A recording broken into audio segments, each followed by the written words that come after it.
to the Tone Jerks Podcast. I'm your host, Brian Gower, and with me today we got... Kyle McIntyre. Kyle McIntyre. That's what you call me. That, you know, that's my name. Don't wear it out. Okay. Yeah. Okay. All right. Go one. That's a Go fucking... on, John Travolta. Hey, that's my name. Hey. Oh, Sandy. That's the movie you go with, Brian?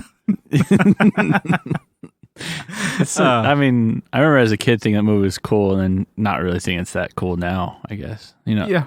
How the times have changed. Yeah. Great description on that one. I used to like it. Now it's okay. Man, I want to be a... Cool. Great topic. Moving I want to be in a gang like that. I want, like... Yeah.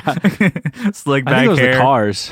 Leather jacket. It was the Cars that's like, whoa, they just like made that car out of like nothing. And like, they're just singing and it came out of nowhere. Yeah. The engine just goes right in there. The fan's spinning. I'm like, that's how it works. That's exactly how it works. That's still my knowledge of cars. Yeah. Then, that's what a garage looks like if I take my truck somewhere. They have like the spinning like things on the side of the car, right? Mm-hmm. That like shred into like the steel of the side of the like of whatever car that is and just rips a hole in it. Yeah, and like, those things really? don't fall off at all. Tinfoil, exactly. Like the car was made of tinfoil. Exactly. Like a fucking tuna can just piercing it. Not even. It was like tinfoil. It was like a Little Debbie, just like ripped it right open. Little Debbie. Like what's the one in the foil? I don't know.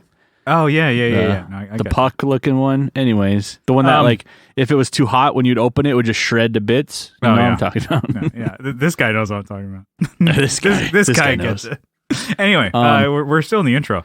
We're the Tone Jerks. What's new, Kyle? Yeah, it's Tone Jerks podcast. Little Debbie's. Yeah. That's what they call me. So I got a pedal. A new I haven't gotten a pedal in a while. This is a pretty big what's new, just to like lead off with. I've started, I think maybe not the very first episode, but definitely like within the first like 10 we mentioned it a long time ago. Some of my most favorite bands use this pedal, and so it's a huge transaction, and finally found one for a good price and picked it up. Do you want to build it up in like any 30 more seconds maybe? Sorry, I'm just kidding. I'm crying right now. I'm having a tear out of my eye. I've made it, man. I can quit. I'm choked up.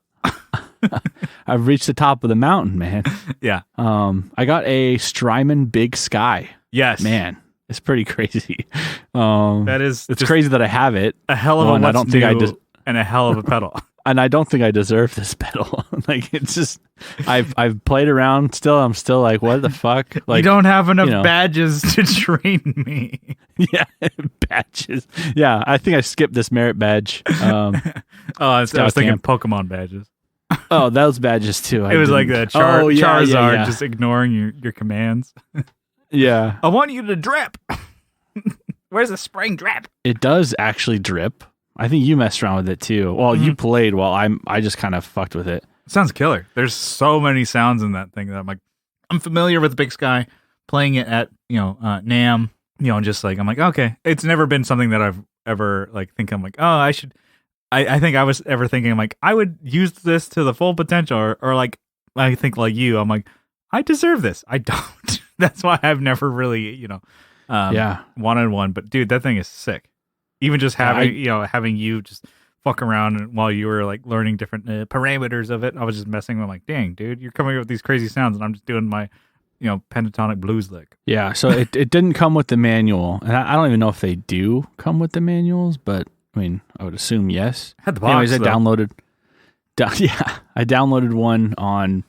I was like, okay, I should go to Strymon's website and just look at the manual. And I'm still looking like, what the fuck? Like, you can adjust the low end of the trails. You're sitting there with your iPad and your reading glasses, like, After your dinner, you're sitting there. All right, 120 more pages to go. No, it's not that bad. I think it's like 10 pages, but and they go through, what every parameter can do to adjust, and you can change it's crazy. It and there's a lot of really cool presets in there. I gotta see what I mean, because you can take a preset and then change the actual trail. You could change the actual reverb on that preset. Oh yeah, you can change all the parameters on each preset. Yeah, it's pretty crazy. You didn't mention, but where'd you get it from? And what pushed you to get this? What pushed me to get it is I was bored and it was there. I was there. Yeah, first time actually I've bought something off of OfferUp. Mm-hmm. So looked it up. I had seen this thing like months ago. Yeah. And I saw it again, and I had a little money burning a hole in my pocket. So I was looking at the reverb first, and I almost bought one that was like, pushing, I think it would have been like 440, and that was like the cheapest one I could find on there. Yeah, I think like they range between like 440 and 480, and they go higher than that. I'm like, okay, well, I really don't want to spend that much, but if I do, I mean, I still want this pedal a lot, but everyone's trying to dick you over with the shipping. It's like $25. One person's charging $40 for shipping. I'm like, fuck. Yeah, that's a lot. I mean, Jesus Christ. It's not that big of a pedal. Come on. I think I think I shipped my Fractal unit, which is bigger and more expensive and heavier, and it ended up shipping with insurance for I think under $50. Might have been $45. Yeah. I don't think this Strymon pedal is going to be that much, but I don't know. Who knows? Yeah. But then they're probably trying to wet their beak a little bit because it shows up like, definitely. Oh shit, this thing's $400 plus with fucking $120 shipping. Fuck. Yeah, shit. I see that shit all the time. I'm sure everyone does, and then you realize it's like shipping from Japan or something, but it's like shouldn't cost that much still. Come on. Mm-hmm. Yeah, I don't know, but first transaction on OfferUp. And it went pretty well. Drove pretty far, actually. Mm-hmm. I mean, not like super far, but it was within the county still, but it's a place I've never been to. Yeah. Took a toll road on accident. Ended up costing $250 more. Yeah. Come on, man. Killing me. Should I say how much I paid for it or what? Yeah. Give us the reason why you bought this is because it was a good deal. Yeah, it was so good. Like the guy wanted $400 for it. Okay. I'm like, all right, that's already on my radar. Like, okay. And I sent the guy like an offer. I was like, I'm going to shoot low and just get his attention. Who knows, right? Mm-hmm. I shot him $375. Yeah. And he was a little confusing on the return, right? But he accepted $375. He's like, yep, $375 is good. I'll take it. Lower. Mm-hmm. Yeah. I'm like, I probably could have gone a little bit lower. No, I don't think so. I think that was probably his like exact number that he would have gone to because he seemed pretty. Yeah, you said he's had it up for a couple months, and then it's probably like now. I mean, some people are like, okay, I need to have some times might be a little tough, So some cash flow, and he's been wanting to sell it anyway, so he's like, okay, $375, I'll take $25 hit for sure. Yeah, and then so like for you, like $400 still a good deal. I mean, I know we're talking $400 for a fucking pedal, but it's a Strymon Big Sky. They don't go below $400. Then you have to pay for the shipping. And then the tax now on reverb. So it's like, it would have been, I don't know, probably close to $460. Yeah. And then, anyways, $375, that's pretty fucking good. So you jumped on that real quick.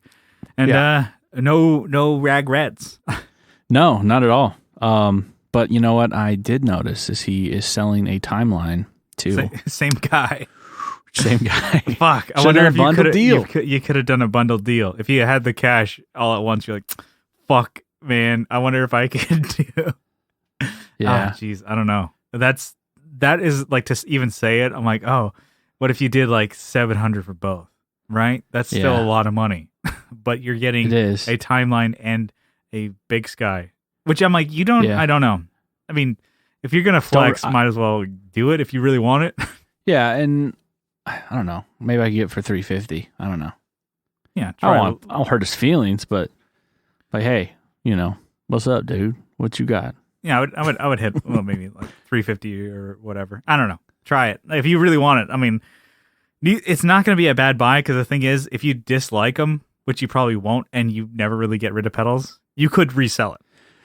Yeah, and I could probably sell it for $4 or $375.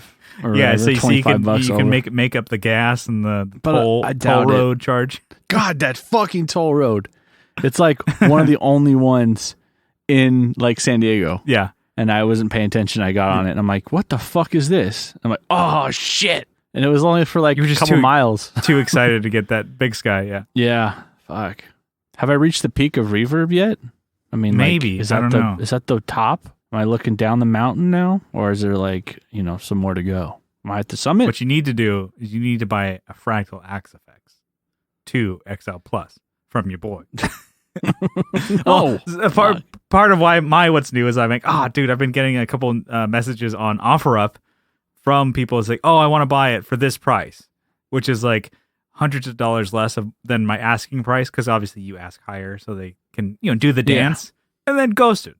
God, I think I gave that guy, when I contacted him, like maybe a 30-minute break to hear back from you to see if you wanted to go. I was like, I'll get back to you shortly. And that's what I said to him. Yeah. And I took a shower, got ready, fucking maintained my holding pattern. And you're like, yeah, I can go. And I'm like, maintain my holding pattern.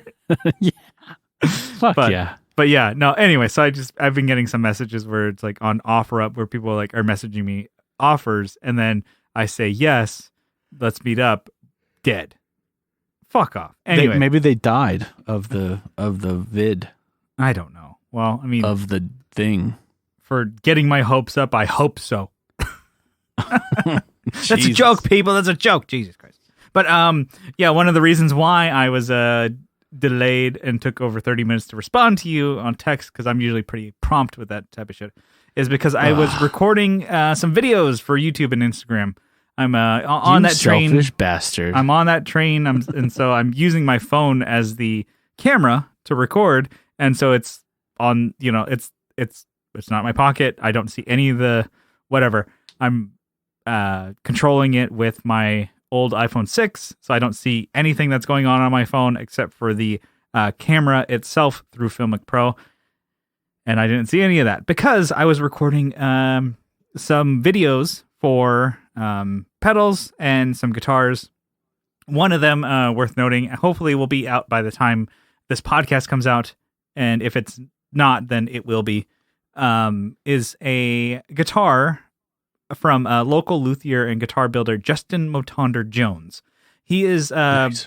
putting up one of his guitar builds, the Ranchita, the first one that he built. He's selling it, and all the proceeds for that are going to directrelief.org, which are helping people with in need for PPE and medication for the whole COVID-19 coronavirus situation. So I think that's really fucking cool. And he asked me if, can you do a video to like kind of help promote the guitar? And so I was really excited to do that. And that's something different for me. One, I was like super stoked. I'm like, oh fuck, he hit me up. I'm like, I didn't feel like I would be a person that people would want to hit up for that type of shit. But so far, he's a cool guy. He knows the podcast and digs what we do, at least.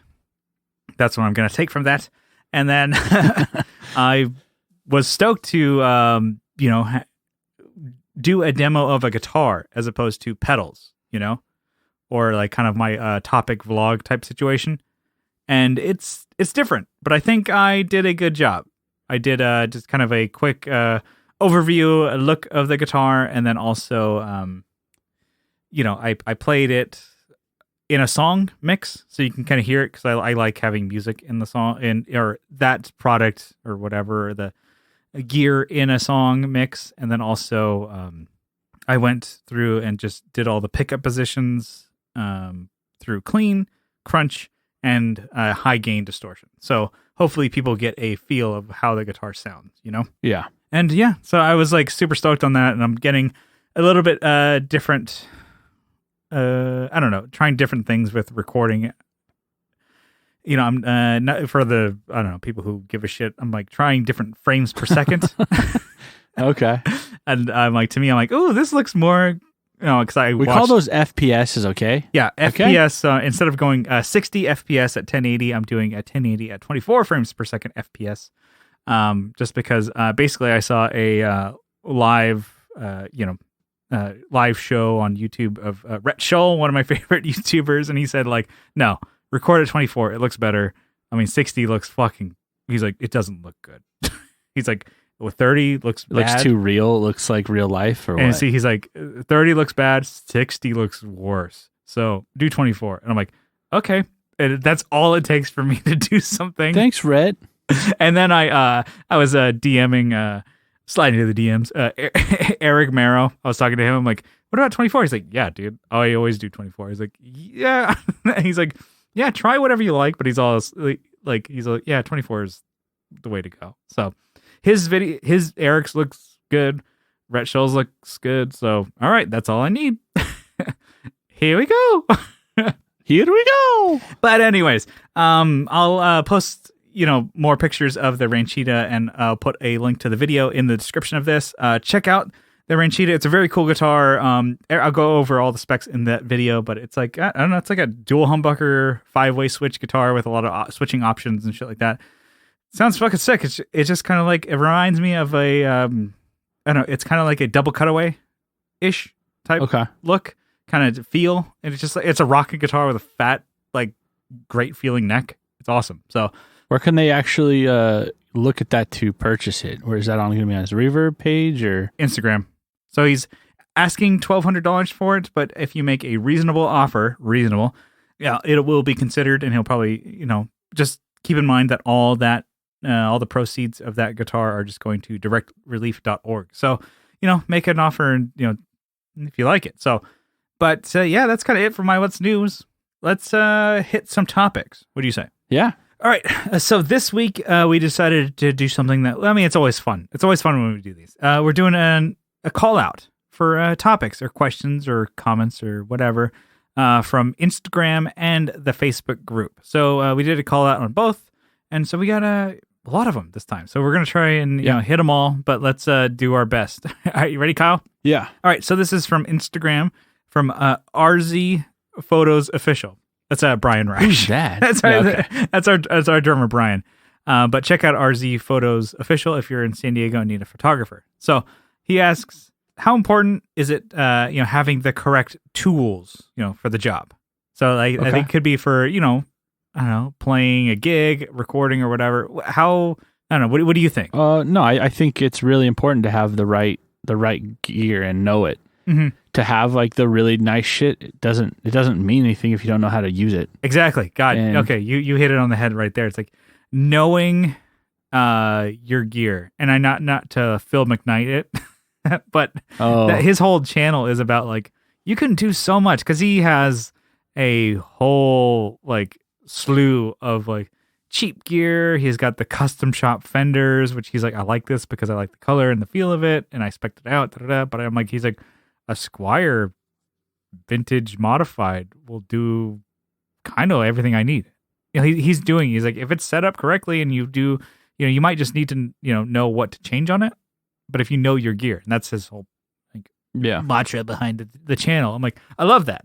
I like that he's like, yeah, I have a lot of really nice shit, but I could just get by with like a Super Champ, like a cheap Fender amp, and it's like, that's all I need, and give me a Mexican Fender and I'm good to go. I think that is an important thing, but also having nice, reliable shit also is a plus.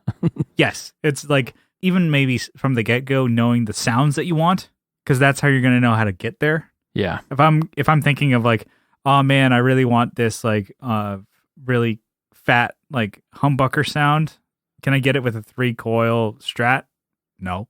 And then even if you're thinking of like, oh cool, I want to get this really I don't know, this distorted bass sound. Can I get it from, without using a pedal?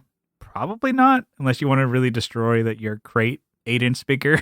You're not going to get that, I like how he says tools, because that's basically what your gear is. They are tools. And there's people that have the argument, it's more than that, or, to think of it as just like me, man. Yeah. Well, okay. Calm down. Like when it comes down to it, it's providing it's a utensil, basically. It's a utility piece to help you be creative.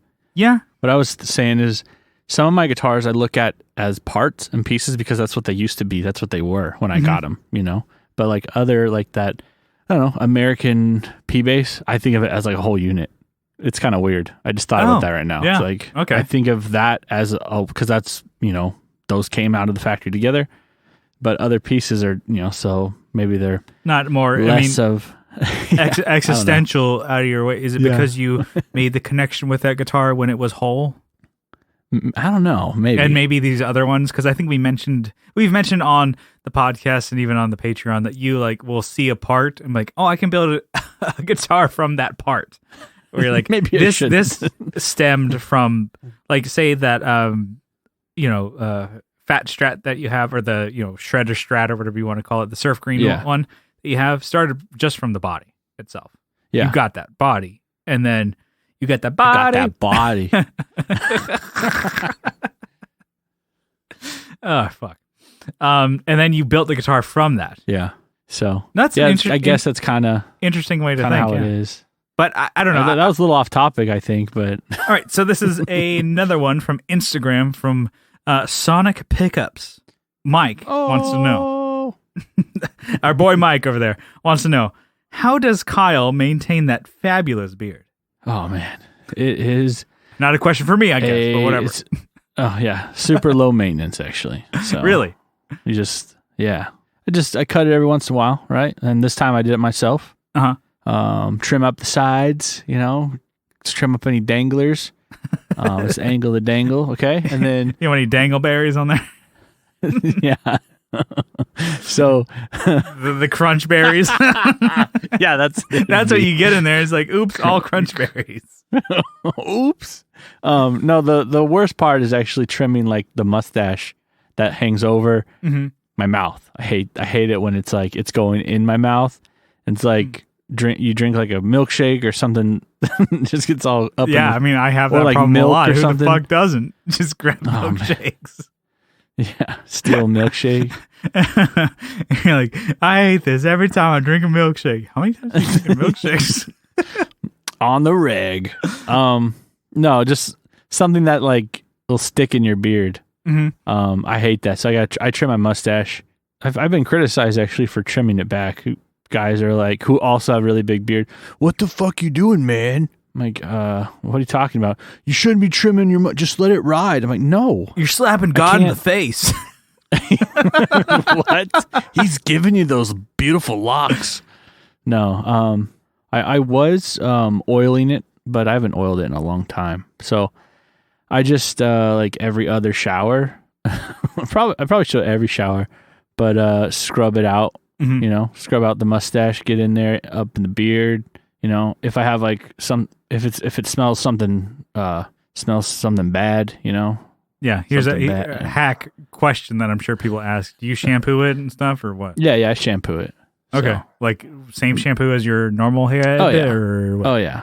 Of course. Okay. I'm sure there's special beard shampoo, but I don't give a fuck. Conditioner and stuff like that too, or what? Using the Aussie stuff. The Aussie or the purple, Aussie? Yeah, oh, Aussie. The purple bottle from Costco, kangaroo. the one that's like the... Yeah, it's like 4 gallons in a bottle. Yeah. It's like surprise. Whatever I can get with my in the shower caddy. What I can throw in the cart. Yeah. I put that next to my fucking peanut butter filled pretzels, and I'm good to go, baby. That's in the shower. That's the maintenance. I need some room for my fucking Chex Mix. You know what I'm saying? Oh God, getting Chex Mix like filled with water, like your bag. Oh no, I'm just thinking of like Chex Mix. I'm saying in the shower. Like while you're checking out at while Costco. you're shopping at Costco. That's the bit. Oh, I thought you're putting up like a Chex Mix like station in your shower. I don't know, dude. That's next level shit. But you're thinking next level. Oh shit! I'm living in the year 3020. Yeah, dude. I mean, you're playing 4D chess right now. All right, I got another one from Instagram. All right. So this is from Aaron Polar. So one thing that becomes evident, the more isolation live stream concerts in quotes you watch is that lots of people have no idea how to engineer their own recordings. So maybe some self-recording tips might be helpful. I don't know. I've been definitely digging what you have been doing because thanks. If others are like, it's like, I'm sick of hearing about plugins and stuff. I'm like, all right, take it easy. Easy there, all pal. right. Easy does it. It's a lot that has to do with like, I don't know, creating music. And I'm really stoked. And I was talking to Brian Rash earlier today about it. I'm like, oh yeah, you're creating a lot of music and it's all a lot of it's really good, even just from the get-go. And you're getting more comfortable recording waveforms and stuff like that. I mean, what was the learning process for that for you? So like, okay, you basically bought Reason. Yeah. And you bought an interface, and then you had, guitars and cables and stuff and some microphones. Let's go. How do you do that? Yeah. It's really just a learning. You got to learn it. And I think you can read about stuff. You can hear stuff from, like, you coach me on things, but what it comes down to it is like trying it out and actually listening back and go, is that what I was aiming for?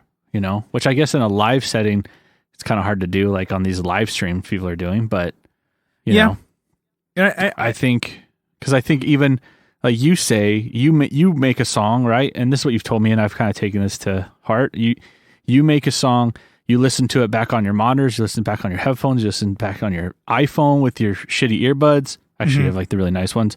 And then listen in your car. I mean, that's what I do. I listen to it with the stereo system in my truck, and then in my Vic. And like even today, like I think I played you a song earlier, and then I had listened to it back earlier in the day in the car and realized that like the guitars sound like super muffled like that. Like super. I'm like, oh, okay. I'm like it didn't sound like that through monitors or the headset through the headphones. So yeah, got to find out what is wrong. So, or what I can adjust. So, I mean, it's trial and error still, you're never really done, Yeah. And I think, it's for me is a big thing is mixing. I'm still really learning that whole side of things. Cause to me, I'm like, I love bass. Cause to me, I'm like, it's an easy way to like bass guitar. It's an easy way to thicken up a mix. And to me, I'm like, if you get a good bass sound, I'm like, oh man. And not even to harp on like what we did like last week talking about like recording bass as opposed to MIDI bass. I'm like that if you can get a good sounding bass track, dude, I love the fucking shit out of that. Can you get an Ampeg with Fender P bass? Yes. Turn it up. And so to me, I'm like, I need to know. I'm like, okay, that needs to help bolster and be the glue between guitar and drums and not be the front runner. And so that was like kind of the first mistake I had because like with my monitors, they're little monitors. I mean, they're as far as the big ones go, they're not 10s, they're not 8s. I have no sub, but I'm like, once I can like my desk is rattling with the bass, I'm like, yes, this is sick. And then I bounce it down to AirPods or and listen on my AirPods. That's a little too much bass. It's like shit. And so I'm constantly learning as well. So for me, I'm like, I think the biggest thing, like as like for people getting started, or like at least like to some tips for self-recording, I guess. Something that people didn't tell me until I was maybe a couple years into doing it, until I was like maybe partially done self-producing and engineering our EP on our own. That watch your input levels. That's the biggest one for me. I'm like, yeah, digital clipping sounds like shit. Like you can't take that away. So that's my biggest takeaway from that. It's like, just watch your input gain because you can always bump shit up. You can always add some digital, gain to it if you need to. But if you clip, you're fucked. For you, you're in it and you're learning as you go. And not even to say like, oh, I know what I'm doing too. I'm like, I really don't, but I'm learning every time I record anything. Even recording the podcast and editing wise, I'm learning more tricks and getting faster with it. So the only way you're going to get better is by doing it. Right? Yeah. That's true. That's a hack way to say it. And like, like let's lob that one in, but like keep going and keep doing it. And you like, you'll never like learn if you keep criticizing and thinking about yourself. Just fucking do it. If you're going to put a live stream out, just do it and then learn from it. You're like, wow, my guitar was clipping. It sounded like shit. Well, don't do that next time. Oh, I couldn't hear the drummer sing. Then don't do that next time. You'll learn. You'll get better at it.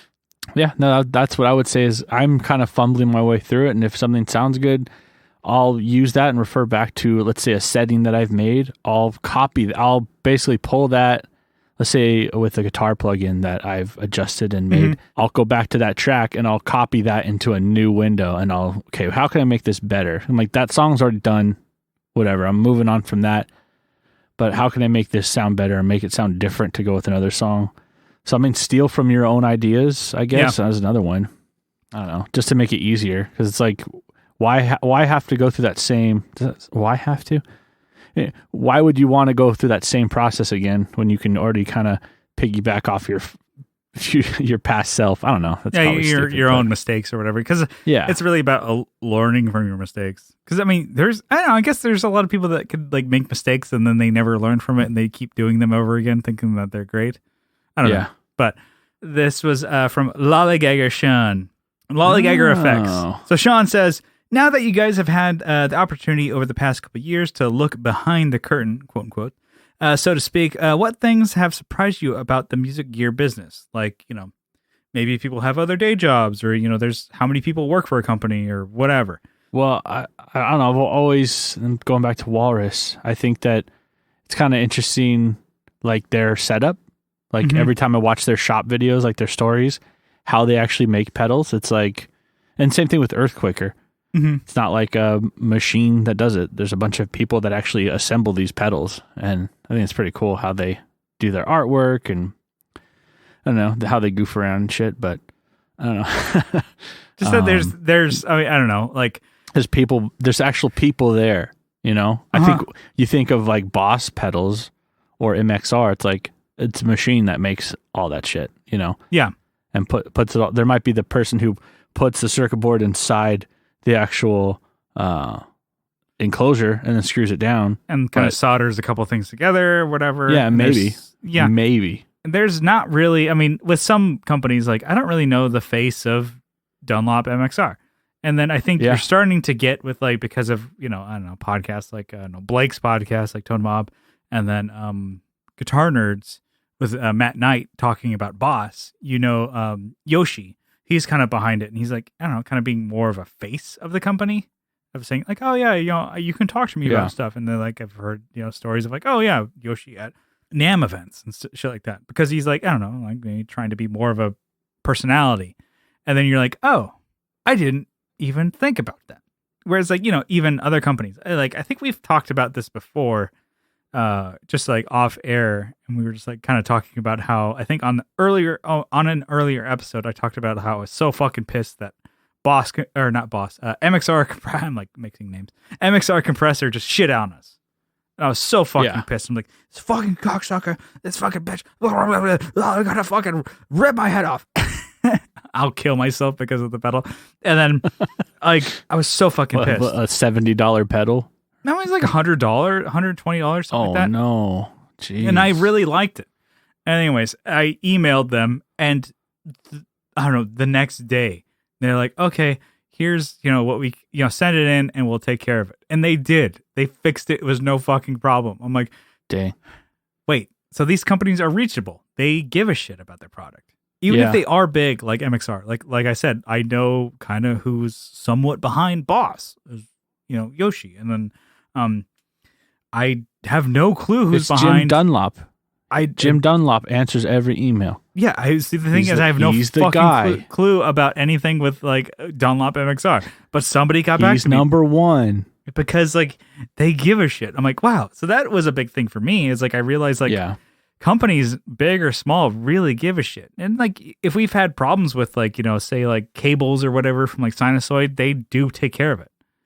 If we've had problems with pedals going out, if it was like Southampton, like he'll help you out and walk you through it. And he gives a shit because it's like, oh, they are reachable nowadays. It's not even because of the podcast. It's like, I guess that did help, but I'm like, anybody can. We name drop. I'm Kyle with the Tone Jerks. You heard of me? No. Anyway.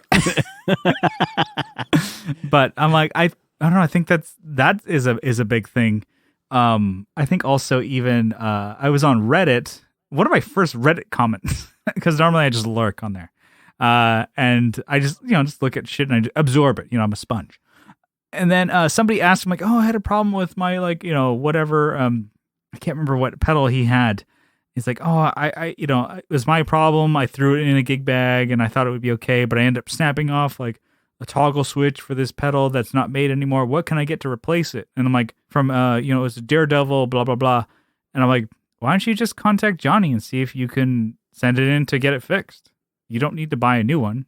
And if you like the sound of that pedal and all the, features of it and the sound of it, I'm like, don't throw it away. There's no reason to write it off as a loss. I'm like, he will take care of it, and he'll, like, if he charges you for it, that's reasonable because you fucking broke it. But he'll take care of it because he's a human being. He's a person. Hit him up. And then, like, the person was like, wow, okay, I didn't even think that was an option. I'm like, yes, hit him up. These people they're real. They're not just like I don't know. It would be really hard to, I don't know, think of, like, if you had a problem. Have you ever, like, I guess LG, I talked about my monitor, and that wasn't even a thing too. They honored the fucking, like, thing that was like, hey, your fucking monitor sucks. It's even a bigger company than any of the ones we've mentioned. Exactly. They make fucking washers and dryers and TVs and microwaves and everything under the sun. And then they were like, yes, we'll take care of that for you. Send it in and we'll fix it and get, blah, blah, blah. And you just, I don't know. That was a big thing for me. I always took it as like, oh, if something fucked up, throw it away. Yeah. And I hated that. I hate that idea of throwaway culture because things can be repurposed or taken apart. And I think that was another thing too with the podcast. It's like somebody's behind the company and maybe there's parts that you can reuse and stuff like that. Maybe that's also a thing too. But yeah, I don't know. I've really dug that. It's just like being able to contact companies, not to just like bitch them out, but even just like knowing that there's people there that give a shit. Yeah. Shooting the shit with some of these guys. Pretty cool. All right. So I think that's all I got from Instagram. What do you have from the Facebook group, Kyle? All right. So I have from Colin Smith. I have fretless. That's it. Let me jumble all of his together, actually. So he had a bunch of like random, like they seem random when you read them, but we're going to get to why they're all related. when you piece it together, yeah. Yeah. He says how to get a good gloss finish. Okay. And then in the next couple down, tick down to, he says, more bass pickups, okay, and then kit guitars, and that is the reason why all those make sense. He just built a bass. It's fretless. It's he wants to put a gloss finish on it. Everything works now. You pick, okay. So he wants to know how to build a kit guitar. From the very so beginning. he is in the midst of building a kit guitar that is fretless. And that, 5-string, how to do the finish. Yeah. So it's pretty fucking sick. He got like it's cool. He got like a jazz bass, and he basically modified the shit out of it, which was pretty cool. He took like a 5-string jazz bass. So think of like the longer headstock jazz bass, where it's like a 5 on the side, and then jazz bass body or similar style, and then he kind of made it more of a modern look. Like he cut the headstock to look like, I don't know, like a unique design, keep it 5-string, keep it fretless, and then he like kind of cut off some of the horn a little bit to make it more, I don't know, remind me, I don't know, kind of somewhat of a Jaguar style, but like mixed with jazz. But he did his own thing. He's doing his own thing. But it's cool. The hardware looks pretty cool too. He did like a blotted kind of paint tie-dye look. Was it an acid thing or I have no idea how he did it. He's got secrets, I'm sure. It looks fucking sick. So yeah. Yeah. He was asking about finishing guitars. I don't know. Jack shit with about that. Finishing, good gloss. I'm shitty at doing clear coats, but maybe look into doing epoxy, like a thin epoxy coat and do a couple layers. I don't know. Dumb question here. Throwing that out there. Taking a torch to it. What's up? Do you spray epoxy? Do you just have to like you paint can do it on? Anything. You could brush it on because it lays really flat. Oh, really? Okay. So that might be a good go-to. Yeah. So it lays really flat. You spray it with alcohol, and then you can actually do like before you spray with alcohol, you take a torch to it and get all the air bubbles out. Oh, really? And then once you get all the air bubbles out, you can throw some alcohol on it, and basically it takes a long time to actually dry. Longer time. So it levels out. Crack open a natty daddy for the bass. And and they do like, just shake it like you just want to race, all over the garage and shit. Bite of metal. Yeah. Make it smell like a sporting event. It would be awesome. Kit guitars. I don't know if I would, I'm not the person that would ever probably want to do one of those, but I do. Like buying one of those and like taking your own, I don't know, taking the reins on it. Would you want to do that? Well, I kind of do that. I build my own kits, on Reverb, so yeah, kind of already doing that. But taking a a preset kit of here's the neck, here's the bass, go to town. Would you want to do that? Like doing all your own finishing, having a neck and stuff like that? Yeah, I think I would do that with like a double cutaway Gibson. I think I'd probably do that. I don't know, but I would change out all the electronics, so that's the tuners and, probably do like premium stuff. I know that a lot of that stuff is just like super basic. Mm-hmm. The stuff that comes with it, and so I'd probably ditch almost everything except for the neck and the body. Yeah, and that's kind of what you would do anyway for like a build of your own, right? I would guess. I'm guessing a lot of people keep that shit. I don't think I would. Depends on what it is, but I don't know. I'd want to put a Gun Street harness in there, and I'd want to do probably a better bridge, depending on what it is, obviously. Yeah. Better bridge. Nicer pickups and stuff like that. Yeah, I'd probably put it all together and see how it sounds first, and then go, fuck. He also talked about bass pickups. I don't know if I have like a whole lot of experience with those. P-bass is the GOAT. Yep. As much as I love jazz bass pickups, P-bass, they're just probably the best. They sound great for everything. They do. But I'm like, dude, humbuckers. The only humbuckers on bass that I've ever really experienced are the Music Man Stingray ones. And they obviously sound fucking killer. So I don't know. I mean, I would assume that P-bass, or not P-bass, but like a P-bass. Yeah. A P-bass and a humbucker would be the fucking go-to, right? Yeah, that'd be pretty cool to do. I've played humbuckers and other things other than Stingrays, though. I think every time I pick up like a metal bass, they always have humbuckers in it. Like everything at the Dark Glass booth at NAMM. Yeah, Dingwall's humbucker. I didn't pay much attention to those except the pickup wise. Yeah. I was always thinking about the necks. Dingwalls are fucking sick, actually. I don't even know what those pickups are because there's the 3 ones that look like 3 ovals. Those are sick. Yeah. They are killer. I don't even know what they are. Should look it up, dude. Look it up right now. Pause the cast. Yeah, pause the cast. Man looks up Google. No, keep the silence in there. Just, you hear the clicking in there. What are we, the Gear Slump? Come on. All right, anyway. Ooh, burn. Oh. Anyways, I love those guys. But, Dingwall. I don't know what those pickups are, but I really, really enjoy those pickups. They sound great. And I think it might be partially, I don't know, just because they're paired with Dark Glass amps and Dark Glass preamps. They sound killer, and they have their own fucking Dark Glass preamps on the bass. I'm like, it's good on good on good. Yeah. Well, I guess I haven't ventured too far either. I mean, I usually stick in the split coil zone, and then I mean, I have my grabber that has the Bill Lawrence pickups, and then yeah. You found those are great sounding, but they're just not as powerful, right? No, that's what I think we lower figured. Output. But I'm like, you have to figure like in the 70s.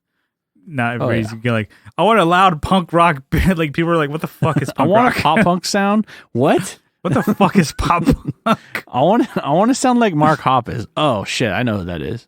No, I guess I'm working on that B90. Yeah, the Bediora. Not heard it yet on your bass, but I think we heard it at NAMM. They sound pretty good. Sounds great. Before I took my spill at the Sarek booth, Sarek B90. Yeah, it was like the shot heard around the world.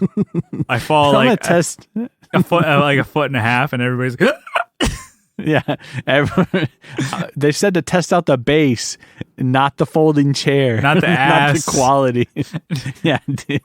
Oh, man, damn, dude, that's pretty good. I mean, that was from the NAMM episodes. If you listen to that one, but man, I wish you have to go back. That's a reference. I wish I had a fat ass. You know how great that would have been if I just landed on my badonkadonk, dude. Instead of the bony part of your ass, just on the concrete. Yeah, see, I have no ass. You got no ass either, dude. Like, I have it worse. Yeah, dude. I think that's what we need to work on in this COVID situation. We need to work on our badonkadonks.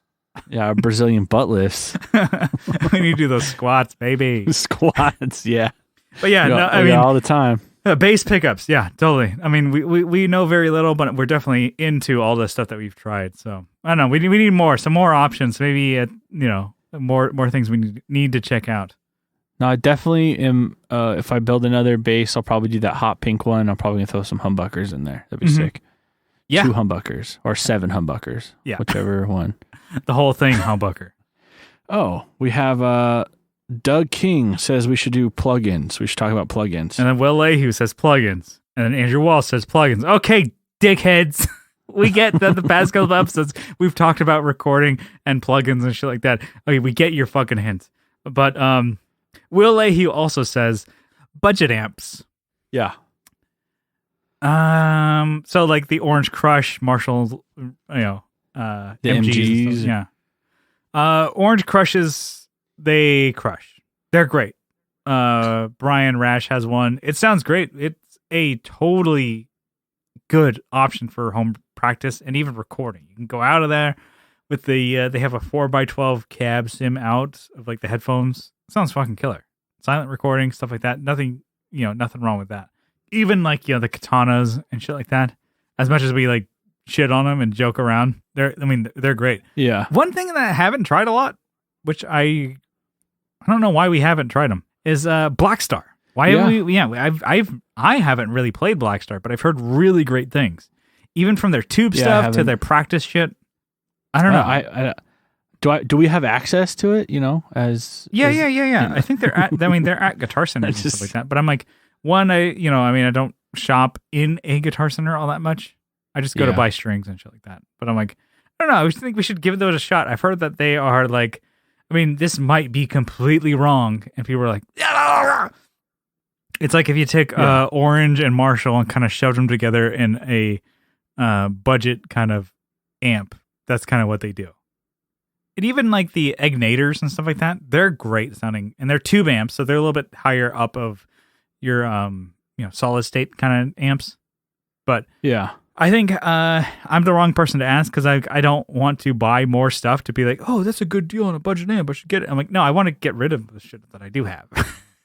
And stuff that I do want to get rid of is like Axe Effects and Rocker Rib 50 combo. I'm like, I want to get rid of this stuff. So I'm like not trying to be like, oh, let me get rid of this so I can get a budget amp. I don't know. I don't know. I don't really know of any budget bass amps. What do you think? Was it Gallant G&K? The GK Gallien-Kruger stuff is really good. Like, especially those heads. Yeah, the solid state, like 800 watt heads. I think they were like 8 or 400 watt heads. I know we had a buddy who played one of those for a while, and we used it at a rehearsal studio through an 810. Sounded fine. Nothing wrong with that. Huh. That's weird. I usually look down at that shit. Yeah, but that stuff is okay. Even like Carvin stuff, Carvin bass stuff. Yeah. No, it's true. I don't know. Maybe I should buy some of that shit too. I don't. Yeah. All right. So Christian Avila says favorite animal from every continent. I think you should go first. I couldn't even name every continent. Well, just name your favorite animals, and we'll just kind of determine where they're from. I like Herman. Okay, so Dachshund. That's Europe. Good one. Really? Okay. Yeah, Dachshund. It's from Germany. Yeah, Germany. Jesus Christ. Yeah. Okay, Europe. I like Maxwell, R.I.P. in peace. He was a cat. That's from. If I'm gonna guess, he's domestic from here. Yeah. So. I like. Okay, that's North America. Kyle McIntyre. He's a party animal, baby. That's European. 99.8% European. 69.9% European, baby. Awesome. I don't know. I guess that I barely know the fucking states. What about animals? Animals. Are there some cool animals? Jesus Christ. Christian wants to know. Yeah, I don't know. I think whales are pretty sick. All right, that's ocean. So, I mean, let's just say. Yeah, so you're shitting on his bit. South you got America. some. You got some, pal. You fucking poking holes in me. Okay, North America, bald eagle. Okay. Oh, obviously. All right, you follow me? Follow me here? Okay. Yeah. Europe, you follow me, camera guy? Come on. Going with the Arctic fox. Okay, that thing's fucking sick. Yeah, I like foxes. I'll tag me on that too. All right, fucking Africa. Hippopotamus. Those things are fucking like lethal. Yes, they are. They're Damn. scary. All right. Yes, tag me on that one too. South America, we're going with the sloth. All right. Yeah. Those things are weird as fuck. What about honey badger? I like the honey badger. Oh, those things are crazy. Yeah, that's African. They have yeah. See, I got one.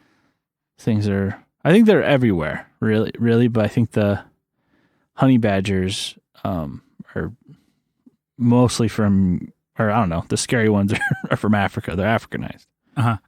Like bees. I like killer bees too. Yeah, let's get some of those. I don't know. I They're guess fighting back. Asia's got some crazy snakes over there. So yeah, they'll fuck you up. What about Australia? So they got a bunch of shit over there. Oh my god! I think one of the coolest animals is probably like the platypus. Yeah, and they're super unique. It's like a mix of everything. So you got a little bit of everything in there. All right. So Will asks, minimum computer gear requirements to produce decent recordings at home. What do you need to get started? Man. Well, I think there's a bunch of different routes you can go. Yeah, everybody says like 2-channel interface. There, I mean, Yeah. Focusrite does the 1-channel, right? Yeah, they even have a 1. Yeah, I mean, you could just do that, and you can plug directly in. And there's so many good plugins. All right, take it easy, pal. Everybody out there. Oh, you're talking about a live episode. You said it. You said it. Yes, they got my topic. Got him. Yeah. No, I'd say plugins do make a difference, and you can find some cheap ones that work with your interface or work with your DAW. I think a lot of people at home, because I don't know how other people's situations are, but unless you have like a giant room that you can get the acoustics in and that is soundproof from the rest of your house and that nobody else and your neighbors don't care. Which that's the most expensive part. But yeah, a 50 watt or 100 watt amp cranked is not going to do it.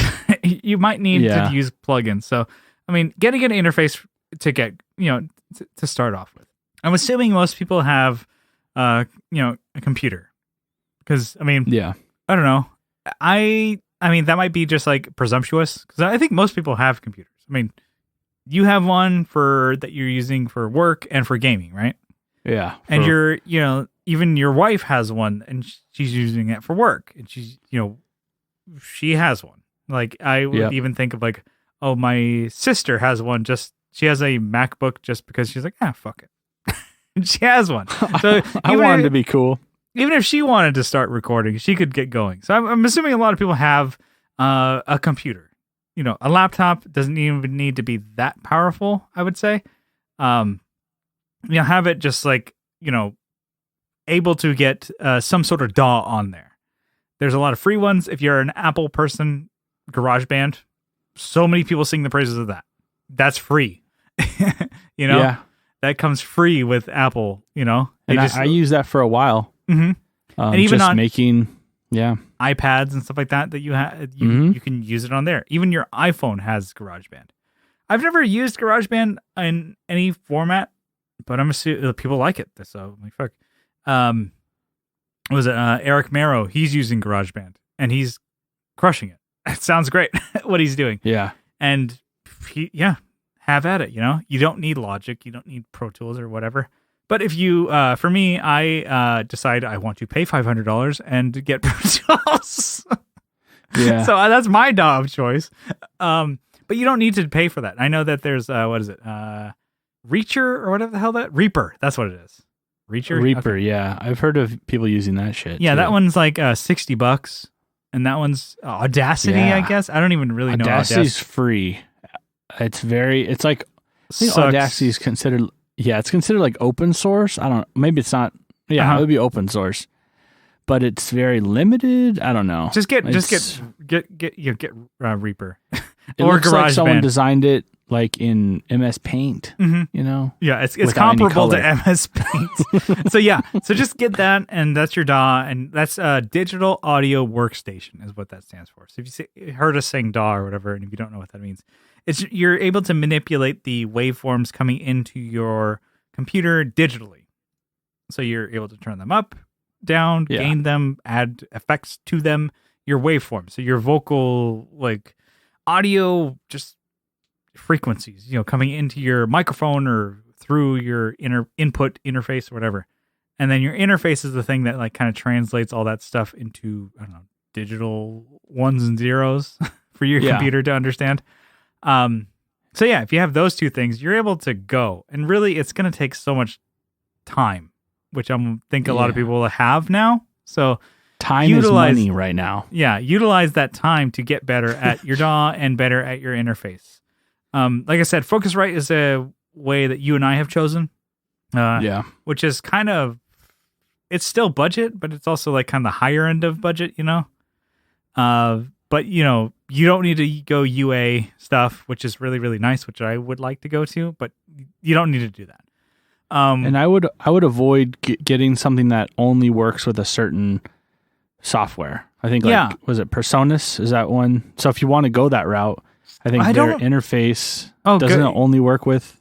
Good question. I don't think they do. I think was it DigiDesign, which is old Pro Tools before they switched to Avid, used to be like that.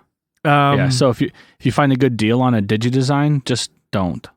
Don't do that unless you want to do old Pro Tools, which I guess I don't know, figure it out. But I would I don't know. I know Behringer makes good shit. Motu does stuff. Personas, I believe, still works with other DAWs. So just do your research and find out that if it works, and just get something that has the inputs that you need. If you really need to record a vocal and guitar at the same time, do 2 inputs. If you're only doing one thing at a time, which most people do, I have 8 inputs. I usually record 1 at a time. You know? Yeah. So I have 8 inputs in case you need it. It's there. You know, I'd rather need it than or have it than and not need it than need it and not have it. There you go. That's what I was supposed to say. Whoa, you stumbled through that one. Good job. Whoa, man, you stumbled that football a bunch of times. You made it. Fucking touchdown. Woo. 3rd place. Anyway, fly in the end zone. Pop fly in the end zone. So anyway, I would say just interface and your DAW, and like I said earlier, just really, really keep in mind your input levels. Nobody told me that, and I'm telling you all that a bunch of times. Just don't clip it, because if you digital clip it, it's going to sound like shit, and you cannot If you clip it, you're fucked. Yeah, you can't go back. You can never go back. Yeah. So anyway, I think that's kind of all you need, and if you whatever free plugins that you have with your DAW, as far as like EQ, gate, compression, reverbs and stuff like that, just fuck with those first. Get to know them before you spend a shitload of money. Yeah, I'm still fucking with all my free ones from Pro Tools. I have yet to buy any plugins, and I know that's the bit. I've yet to buy any. I've never bought an EQ, gate, compression, or whatever for this stuff, and I'm still able to record a podcast every week. I'm still able to record music for my band, and I'm fine. So if you find you need it, then get it. But so you don't really need a whole lot of stuff. You do need a computer. So that's the biggest thing. Have a computer. Yeah. Let's see. We have Doug King. This is probably more for you, since I don't know any punk riffs, but he's like, learning punk riffs, I need all the pointers I can get. Brian, go ahead. I don't know. I don't really learn songs and learn riffs from bands. I kind of just learn techniques. You really need to know your right hand how a sound is made, basically, with your muting and your your right hand is the most important, I think, for punk rock stuff. Or sorry, not your right hand, your strumming hand. You're strumming, I'm trying to avoid the joke, but yeah, you got you strum off it. You need to know how to mute the strings and how to go from full or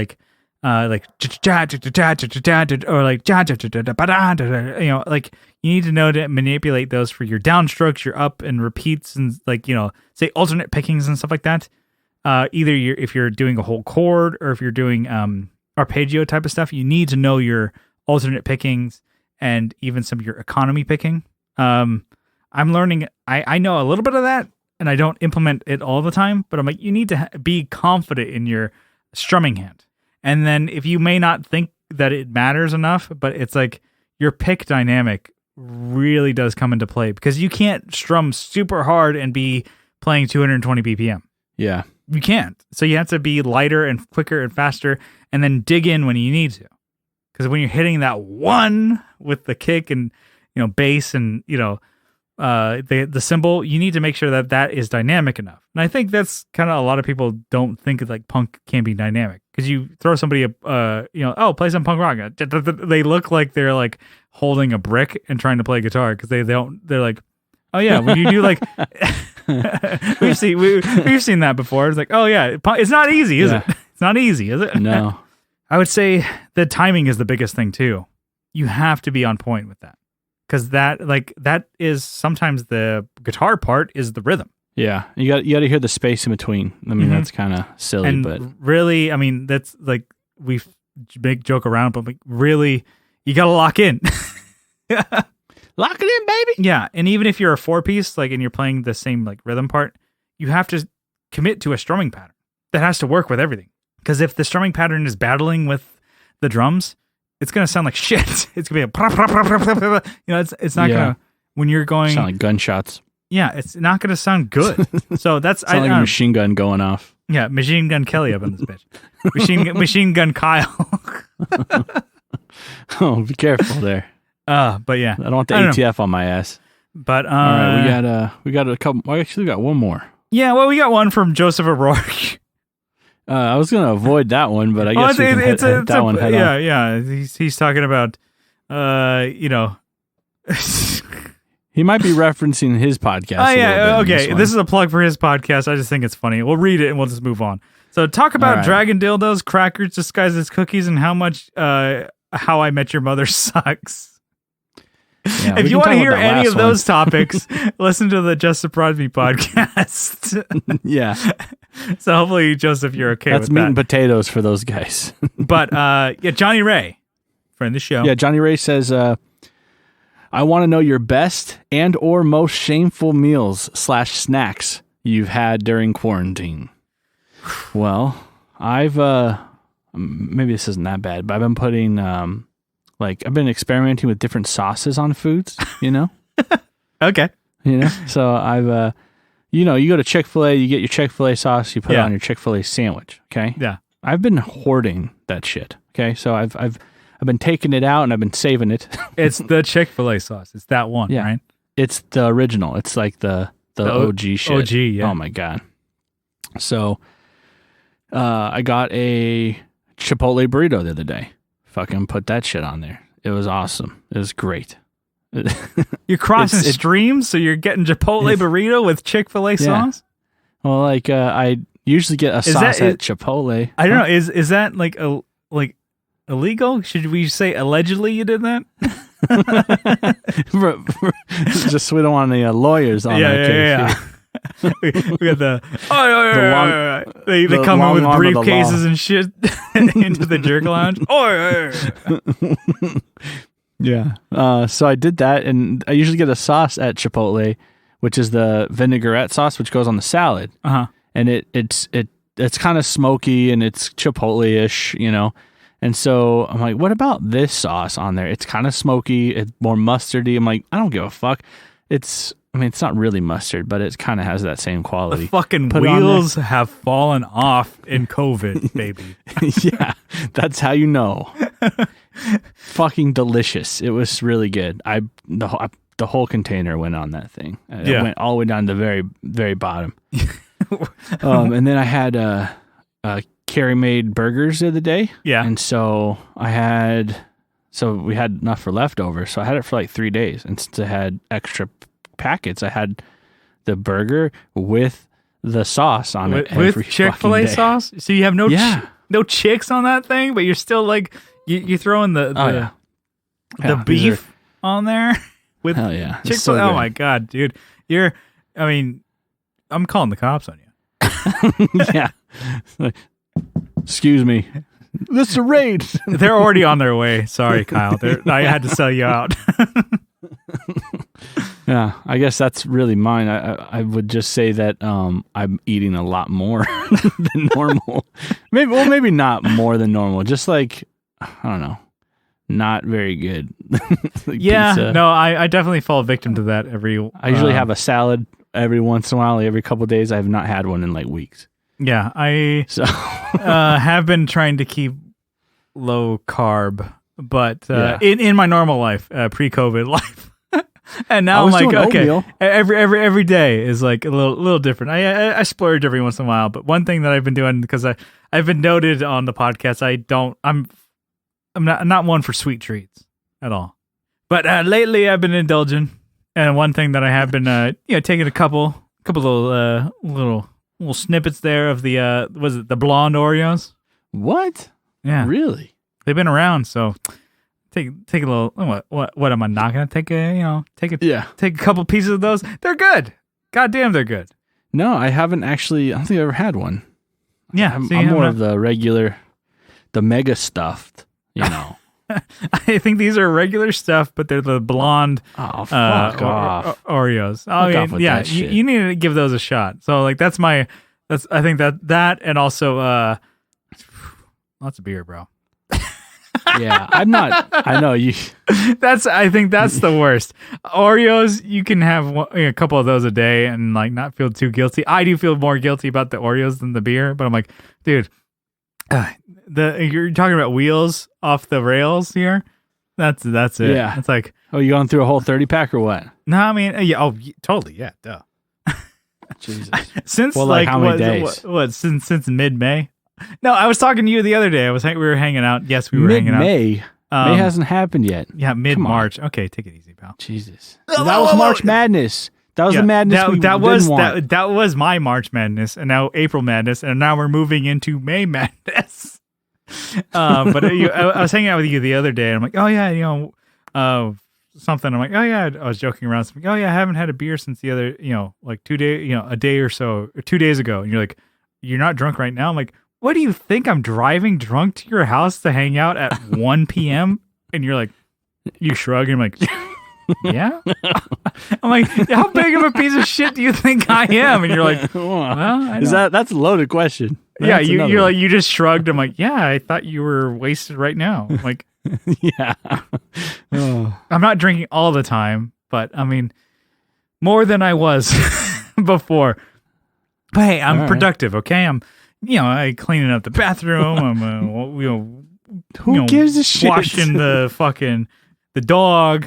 We're all looking good here. And I'm getting shit done here, okay? All right, take it easy. When was the last time you scrubbed your bathroom, okay? Don't judge me. Yeah. Pass. Next question. You take a swig of a drink. I'd rather get drunk and drive than clean the bathroom. Oh, man. Anyway. That was kind of it. Thank you so much for providing all the topics and questions and stuff like that. These are always so much fun. So thank you, the listeners, the viewers out there for helping us out. These are always fun. If you want to get involved and ask us some questions and give us some topics, even if we don't ask for them, you could just DM us anyways. Hit us up on the internets. Social medias and stuff like that. On Instagram at The Tone Jerks. And, we have a Facebook group. Just search The Tone Jerks and you will find it. And, if you want to leave us a review on iTunes, that would help. Hopefully 5 stars. And, if you want to help support the show, you can on Patreon for as little as $1 a month. But if you double down for $2 a month, you get an extra episode every week. So just for the support on Patreon, we wanted to say thanks to everybody. We wanted to give you a huge shout out, a sizable acknowledgement. Kyle, you got a list over there? I got it right here. Are you gonna give it to me? All I heard was bass in there. Yeah, I'm getting all up on my SM7. I'm doing Joe Rogan. Whoa. Yeah. Whoa. So, what if you read the names, but you actually didn't? That'd be different, right? Oh, shit. All right. Well, in this case, I'm going to read them, actually. Andrew Walsh, Adam Rohr from the Let 'Em Hear podcast, Doug King, Doug Gann, Doug Christ, Abe Newman, Michael Newman, Aaron Taylor, Nicholas Ogburn, Nicholas Payson, Colin Smith with those great topics today, Jason Fuzzmonger. Colin Smith with the bass. He does play bass, so good. I'm glad you knew that. Jason Fuzzmonger with the fuzz. With the fuzz selling, because he's a monger of fuzz. Joe from Like My Pedals with that amazing topic too. Will, and RJ from the Just Surprise Me podcast. You really do have to listen to their podcast to know what they're talking about with that. Yes. Yeah, we don't know anything about dragon dildos, but they do. They are experts on RJ it. especially. Yeah. I'm really selling their podcast right now. Romyorn, Jamie Davis, Jim Bowers, Johnny Ray, Steve Mike. Wait. Well, Before we skip over, Steve Mike, Hardly Human. They have a single that came out yesterday on Star Wars Day. So check out Hardly Human. I mean, their EP fucking crushes. They have a new single out. I'm very stoked about it. So yeah, check it out on Spotify, iTunes, all that shit like that. So Steve and Adam, you heard them on our show, earlier. I guess like probably last year, I guess. But anyway, check them out. They got a new single out. Fucking crushes. Yeah, well, I mean, they're not really a Star Wars band. That's maybe how you made it sound like they are like all about Star Wars. I mean, a lot of people like Star Wars. It's not like it's safe to assume that they are. We're nerdy because we like everybody likes Star Wars. Okay, come on. I think it's weird when people don't like Star Wars. Yeah. All right. All right, Steve Rao. Let me just. You kind of threw off my groove there.